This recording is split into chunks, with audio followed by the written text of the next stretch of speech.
Hi, everyone. This is a Leadership with Heart podcast, and this is Heather Young, your host. Employee experience is powered by emotions. Managers and or leaders within organizations get to choose which emotions they unleash from within the people they lead. Leaders, meaning supervisors or above in an organization, drive much of the positive or negative emotions by their actions or inactions, their words, or what they fail to say. When a manager chooses their words and their actions carefully, they exhibit great emotional intelligence. These managers are often thought of as leaders who care, or as I like to call them, leaders with heart. This special brand of leader drives engagement and loyalty simply by being themselves. Are these leaders perfect? Absolutely not. It is in their awareness and sharing of some of their imperfections that we realize their brilliance.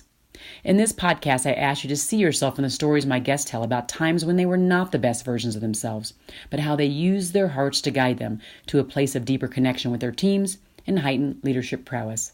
Enjoy. Hi, everyone. This is Heather with the Leadership with Heart podcast, and I am so thrilled today to have Joe Kwon on the show.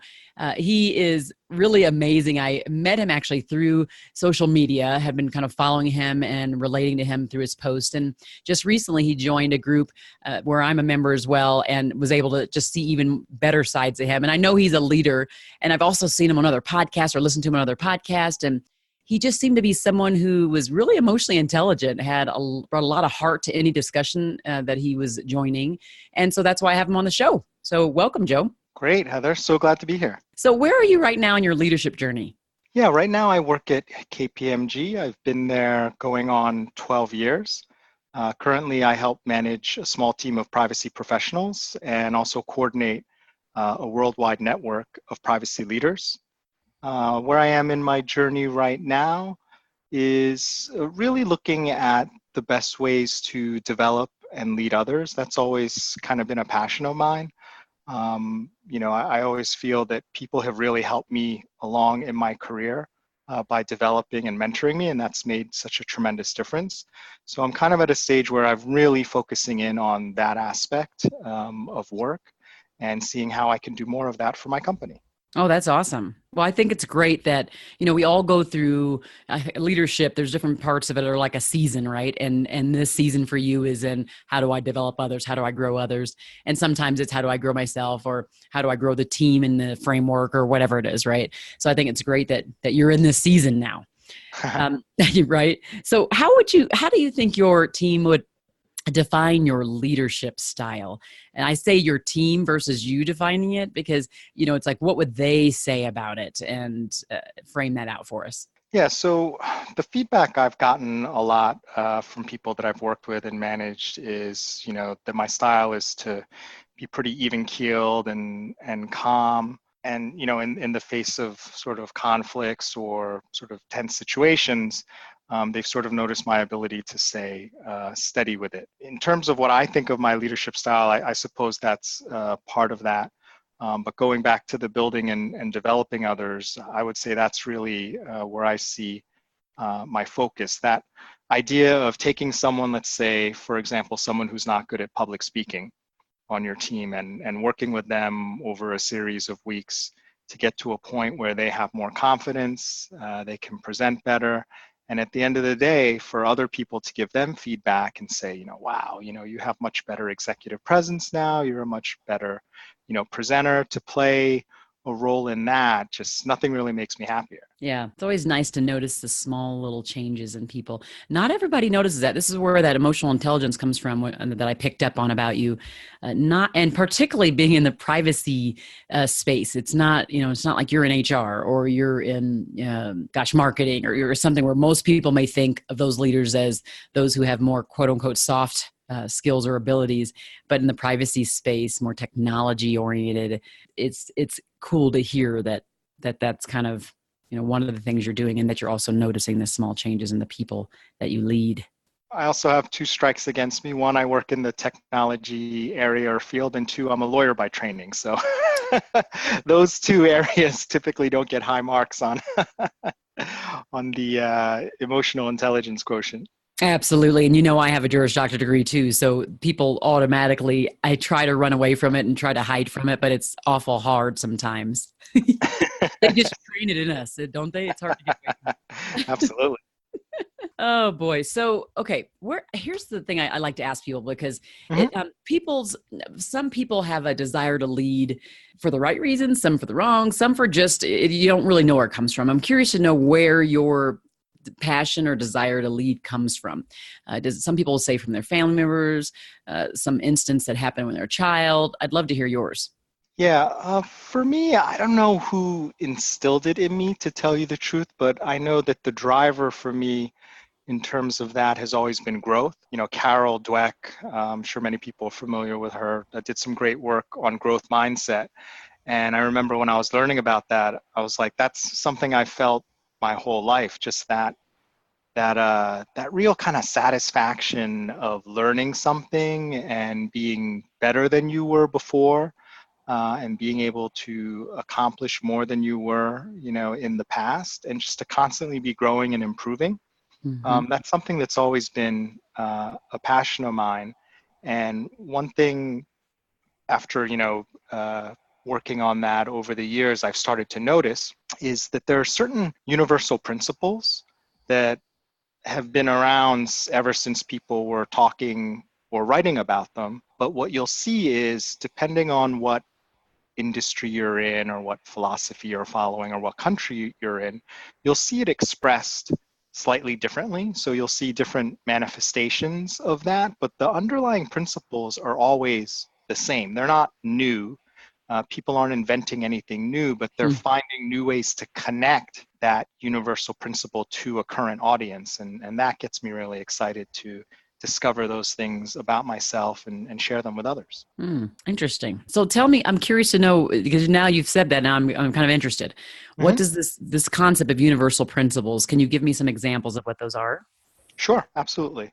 So, for instance, you'll take a look at something like sales or leadership, right? Hmm. So, you can go into a sales or leadership training and they'll teach you all sorts of things about, scientifically how mimicking body language does certain things, how certain things make you more persuasive to others, either as a leader or trying to sell something.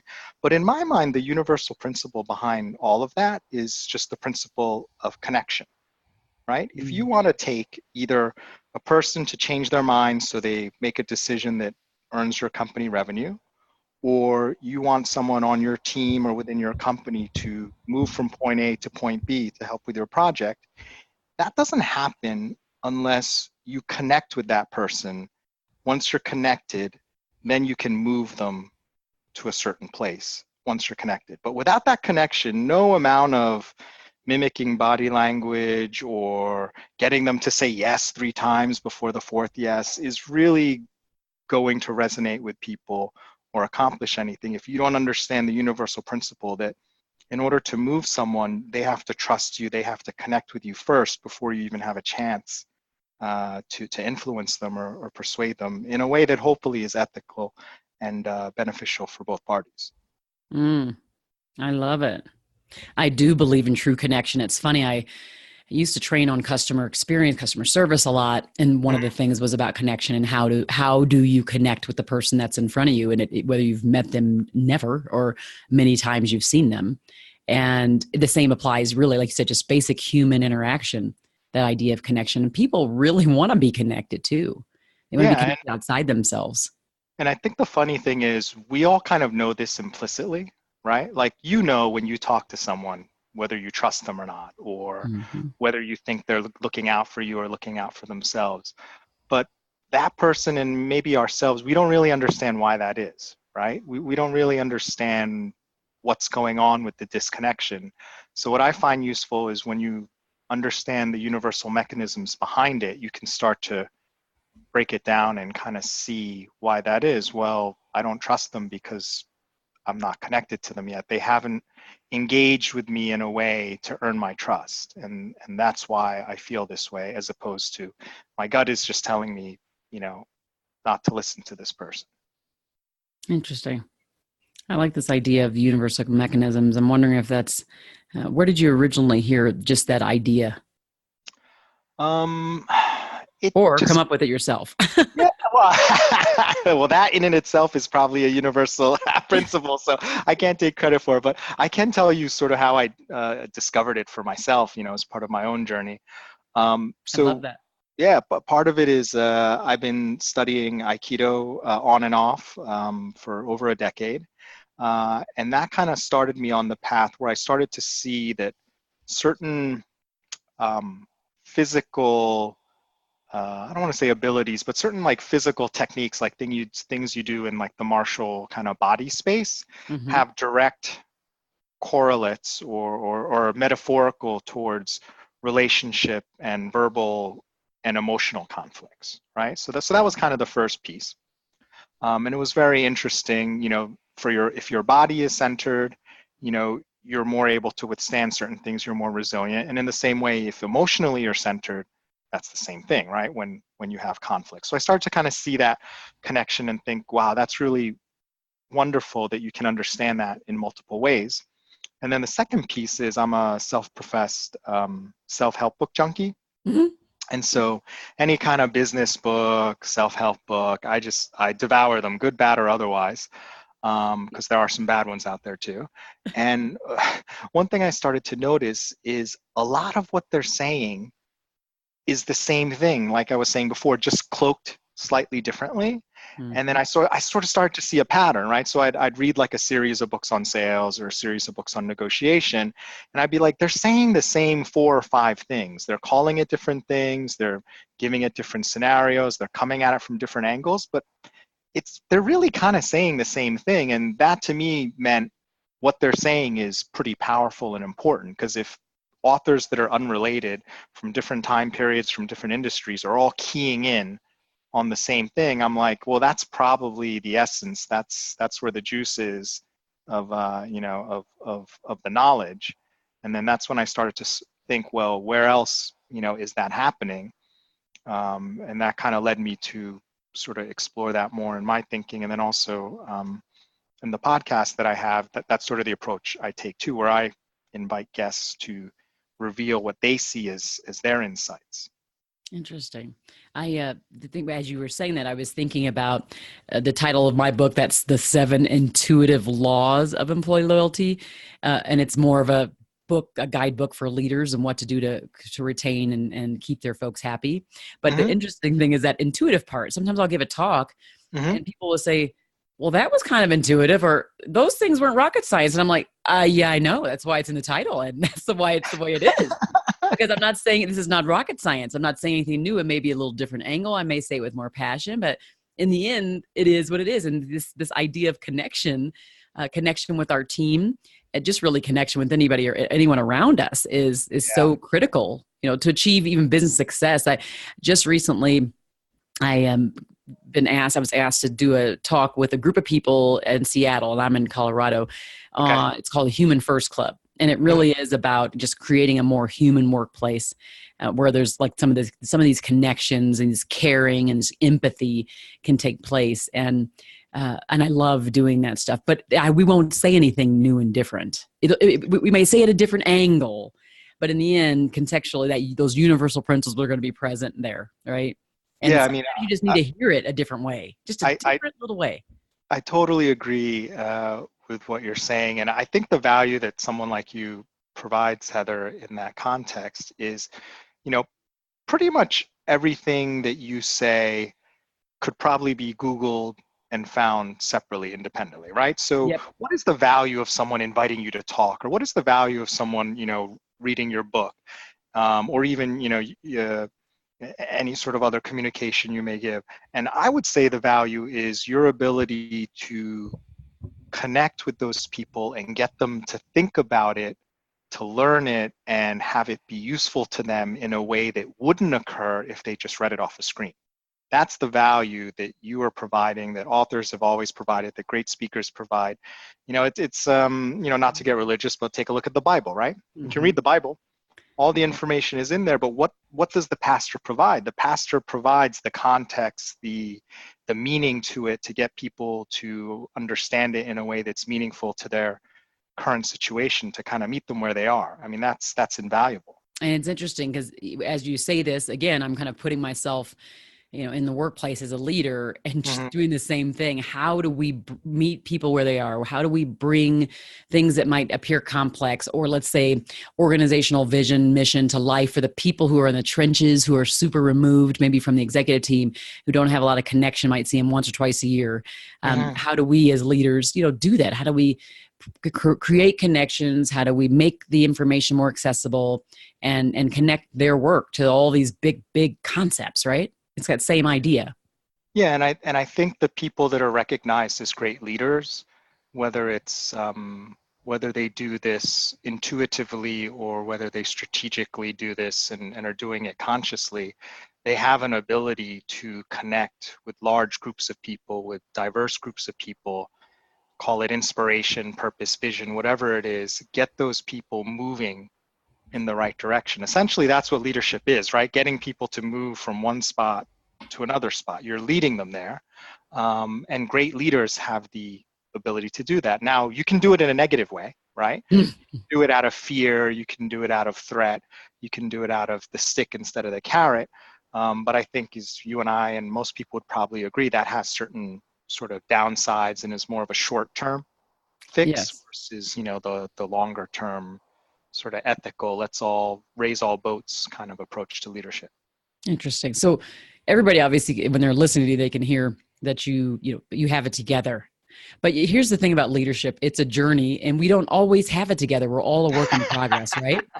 Yep. So I'd love for you to share a specific time, as specific as you can get, when you were not the best leader, maybe not the most emotionally intelligent leader that you might be today. And how did you come out of that situation? Yeah. Oh my God. There's one situation that I've told this story many times. Unfortunately, I'll probably be telling it for a long time, but it exactly answers that question. So, one position I was hired into, I was hired at a management type level, and I had reports underneath me. And I would say at the time, all the reports probably had more work experience than me, and in addition, just from a chronological age perspective, were older than me, right? So Hmm. you can imagine that can create some difficulty. And it was probably one of my first like official management type positions where I was managing people in title, not just, Leading just by being around and being yeah, influential. exactly, Yeah. exactly. So, I come on board and I definitely wasn't as emotionally intelligent. I had all these great ideas about how to improve things, how to improve them. And I wasn't really aware at how poorly I was leading the team and probably how much damage I was doing to sort of their belief or willingness to follow me. And then at one point, my boss comes to me and was like, "You need to talk with your team because they're all really upset. And, if you can't straighten things out, maybe they should just report to me instead, or we can kind of shift your position and have you do a different role." So, not really a demotion, but really not a shining moment either, right? If you get Yeah. your team taken away from you, it doesn't really say much good from a story perspective. So, I arranged a meeting with them, and I go into this meeting, and I'm thinking, okay, I've been screwing things up already. If I go in there and just do what I naturally want to do, it'll probably just make things worse, right? So I need a different approach.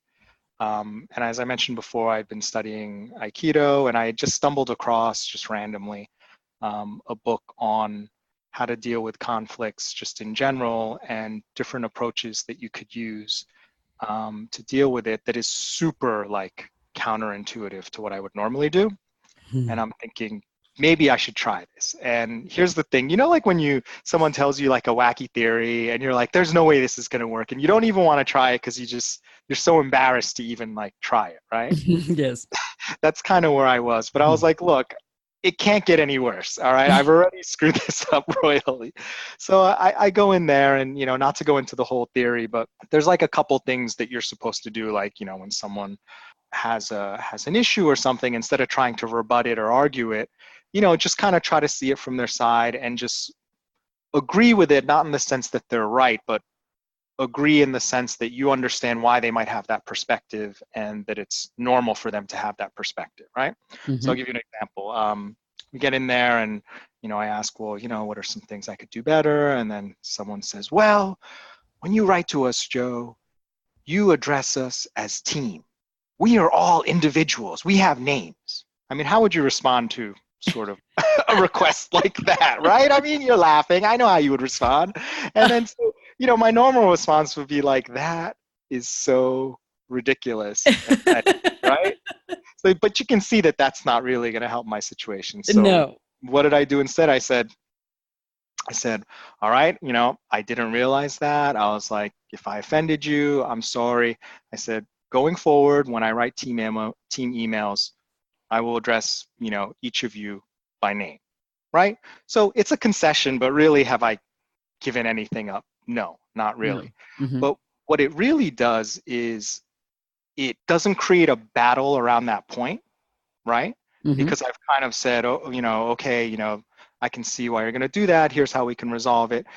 But you know what happens next? Another point comes out, right? So really, people are kind of fixing to fight, right? Like they want me to fight them because then they can get mad and throw out different things. But what happens is over the course of me kind of just diffusing and just trying to see it from their perspective and, apologizing where I really felt I should apologize, where I did something wrong and I didn't realize it, they kind of ran out of steam. They were like, wow. They were like, okay. And then finally, and they talk about this in the book, there'll come a point where like, you'll just feel the mood shift where people will actually bring out the thing that's really bothering them because all of the distractions and the symptoms have been dealt with.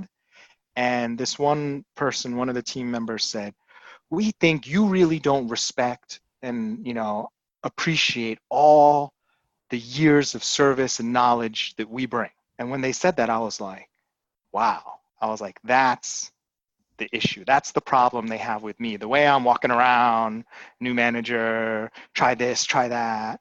That was the issue. That was the message I was sending. And that was the thing that was wrong and needed to be fixed. So what I said to them was, I really appreciate all of you. Maybe I haven't been doing a good job of showing it, but, I've learned so much from all of you. And I do really, appreciate and respect, all the experience and things that you've done for this company. And so, they said, thank you. And we called the meeting. About 30 minutes later, my boss calls me up and asked me to come into her office. And they're like, Joe, what did you say to them? And I was like, why? And they were like, they all came into my office and they said it was a really productive meeting. And after that, I'm not going to lie and say, it was all wine and roses. I mean, it's still management, right? You're still managing the team. But that kind of, really bad scene that I had experienced before and been a part of creating had totally dissipated. And I can say I had normal management problems after that, not, being the young, unaware, not emotionally intelligent manager I was at the time. And that changed everything for me. It was incredible. Well, it's interesting that you, there's a couple things that come up to me. What you described, much of what you described has kind of been my life's work when it comes to, first it was customer experience and employee experience and teaching people how to diffuse kind of angry customers that are frustrated with something, right? And it's the same thing internally or externally. It really doesn't matter who you're working with. It is that same thing of not battling it, not fighting it, letting them just get it out, right? Being like active listeners and trying to just, all you're doing is just letting them getting out and helping them to come up with a solution for maybe that would help to settle them down, right? I love that idea. And then you're like, wait a second, there's like no more battle here. There's no more heat. There's no more fire. Wow. But then the other thing that you said, which is really interesting, and it hit me in my ears a certain way, which is, it wasn't all wine and roses after that. So I have you tell these stories. I have all the guests tell these stories of a time when they came out of something, right? And the message I don't want to leave people with is, and then now they're perfectly wonderful and the butterflies are out there and the birds are chirping.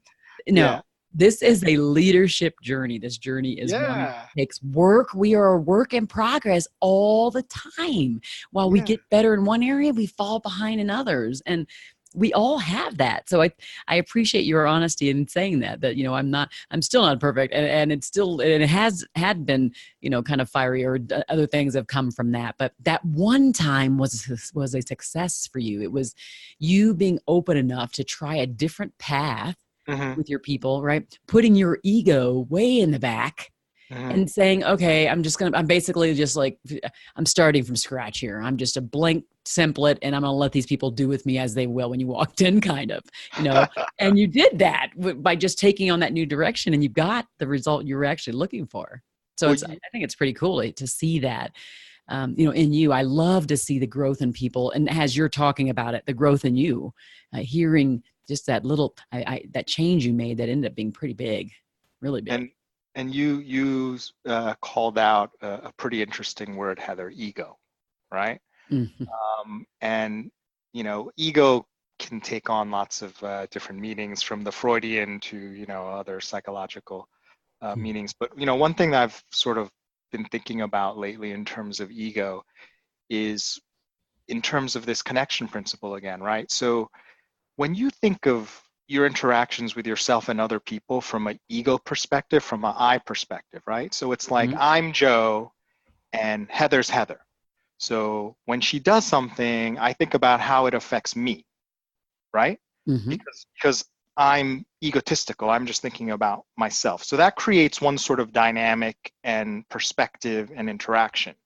Versus if I have less ego and I'm thinking more about we, right? I'm thinking about Heather's a colleague, I'm a colleague, we're here to do the same thing. I care about her. Hopefully she cares about me.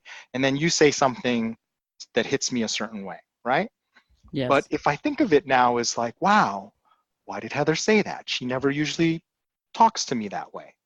I wonder what's going on with her. I should see if she's okay. You could see how when your ego is less involved and the ego becomes more about us and less about me and how it affects me, Joe Kwon, it creates a much more kind of productive and helpful kind of teamwork and collaboration and way of thinking. But I think our natural tendency is to get stuck, and I do this all the time, like, what's in it for me? How does this affect me? And if someone does something that affects us poorly, we immediately go into attack mode or defense mode or whatever our operating procedure is, rather than thinking, wow, I wonder why they're doing something that is so offensive or so out of whack for someone that I know is otherwise a decent person and is trying to do the right thing. Very interesting. Actually, you just the idea that you don't get to the place of, for example, like an executive leader in an organization without a healthy ego. But there's this concept you just brought up that I really hadn't heard or thought about before, that there's this ego focused on just me and there's this ego focused on we. Mm-hmm. That idea of that two identity idea.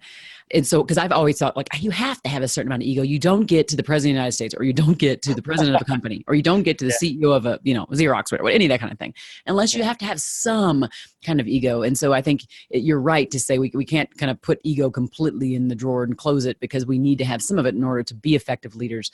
But it needs to be more centered on we. And I like that idea a lot. Thank you for putting that out there for me. Oh, so I Sure. have a question for you.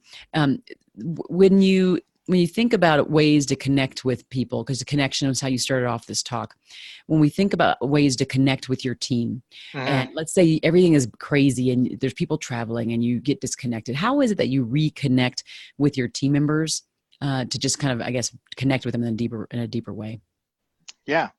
So I'm going to go back to sort of what seems to be the theme of our conversation together, which I'm enjoying very much, Heather, is, this concept of a universal principle. And, you know, uh, I'm sure there's lots of great hacks that people have about, okay, this is how you reconnect, you do this or that, A, B, or C. Um, my kind of approach to it is, if you want to reconnect to people, it's pretty easy. Stop thinking about yourself so much, right? Think about the other person. And that could take various manifestations. It could be a kind word, it could be taking them out to lunch. One thing that I like to do is I like to reach out to people that I manage or work with when I don't need anything from them, right? Just Mhm. saying, hey, how you doing? Don't need anything from you. Just want to see what you're up to. And maybe they need something from me. It's just that concept of thinking about the other person creates a much stronger connection. I mean, when someone comes to you because they want something, does that really create a great connection for you? Usually not. Usually you start to sort of run in the other direction depending on who the person is, uh, Yes. and whether you owe them something or not from an organizational perspective.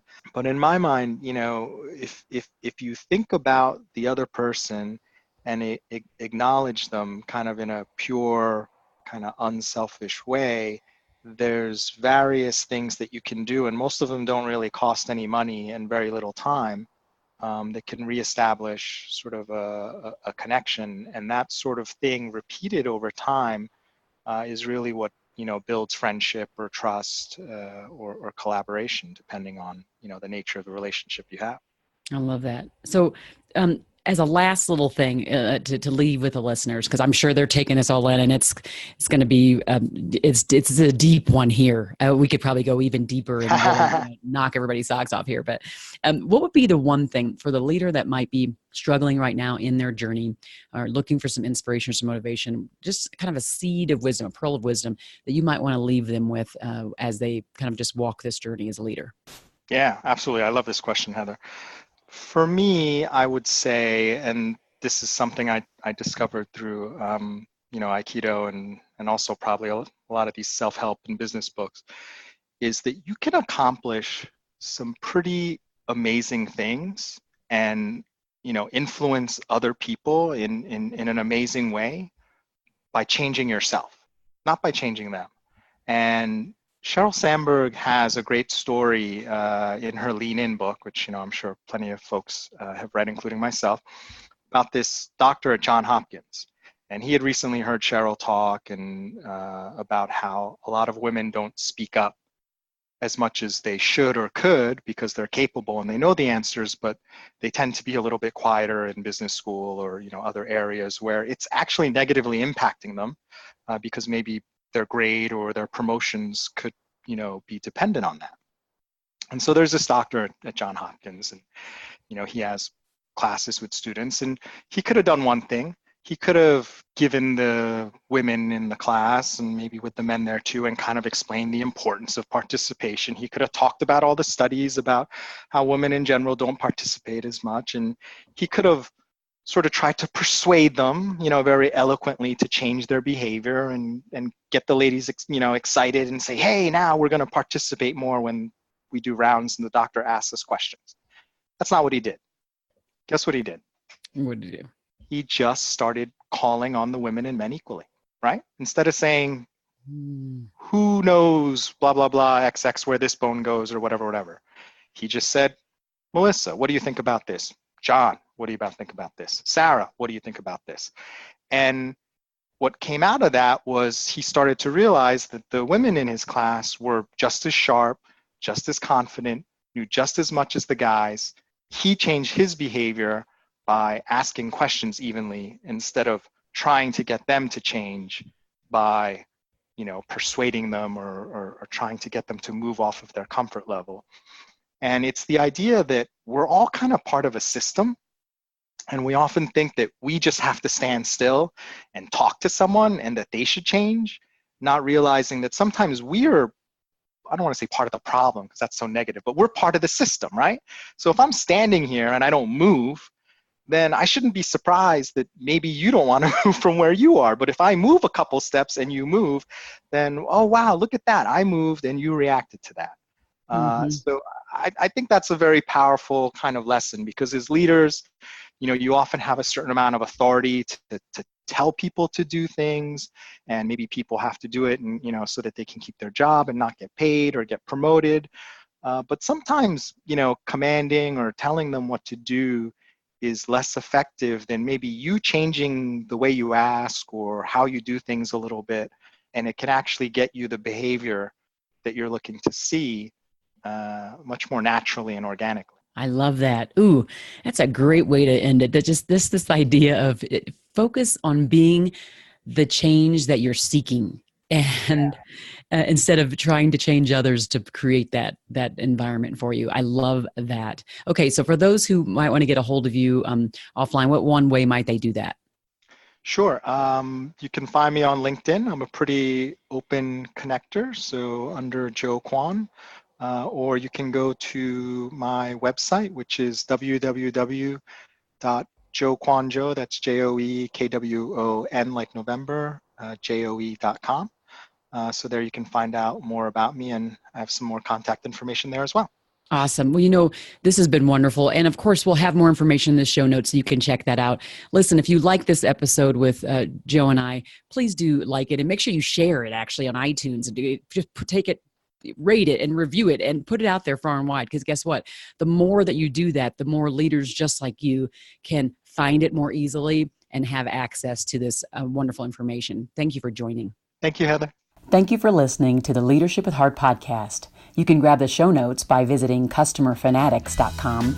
And don't forget to subscribe to our newsletter.